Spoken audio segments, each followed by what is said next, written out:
Magandang araw, magandang gabi. Ito si Master Gabilinyo at nandito na naman tayo sa ating instructional self-defense o martial arts dito sa ating YouTube channel.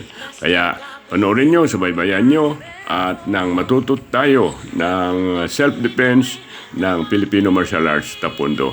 Kaya ngayon, ang akin kapartner dito si Randy. Ngayon, importante ang ilag. No? Kapag nakakanan kayo, palagi sinasabi, punta kayo sa kanan. Pag nakakaliwa kayo, punta naman kayo sa kaliwa para mas madali ang ating galaw.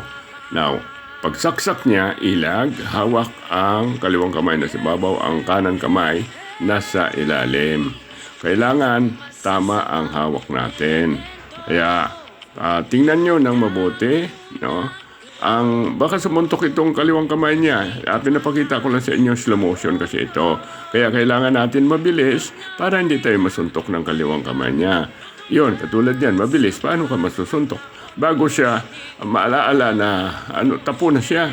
Kaya hindi pwedeng sumuntok ang kaliwa. Kailangan natin mabilis. Kaya punta kayo rito at mag-aral kayo ng taekwondo at turuan ko kayo kahit na matanda na kayo kung paano kayo bumilis. Ako'y 80 years old na, 81 years old pala.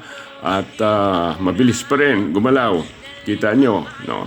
Kaya, yun, klusapan natin para makita nyo yung tamang hawak. Importante sa martial arts o sa techniques na ito, kahit na anong techniques, importante yung tamang hawak. Pag mali kasi, ay hindi natin ma-perform yung tamang performance at saka hindi natin mabalian, hindi natin pwede tayo kontrahin ng ating kalaban.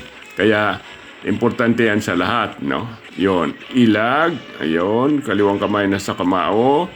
No, ang kanan, ayon, nakbang ang kanan, atras ang kaliwa. Then, sabay, yon, pakita ko lang sa inyo. Sabay, lagay ang kanan sa siko at saka hatak, atras ang kanan kamay. Yan, makikita ninyo yung hawak. No, importante sa lahat yan. Ngayon, at ito naman, baliktarin natin. Ibahin natin ang gulo para makita ninyo. Ayun, ilag. Ayun, lapit ka, ilag. Ilag muna tayo. Hakbang ang kanan pa doon, no? Tapos, atas ang kaliwa. Ayun. Ayun, kusapan natin. Tingnan yung hawak ka. Ayun, nasa blade ng kanyang kamay ang hawak. Itatakin mo, tayo. O, hindi na makakatayo yan kasi tingnan yung hawak, napakasakit yan. Yan, itatayo natin siya para makita nyo sa itaas ang hawak. Diba?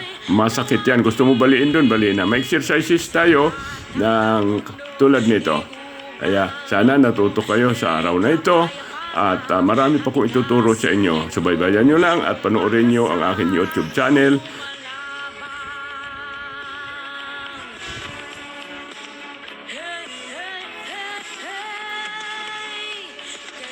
Masasamang elemento magtago na kayo.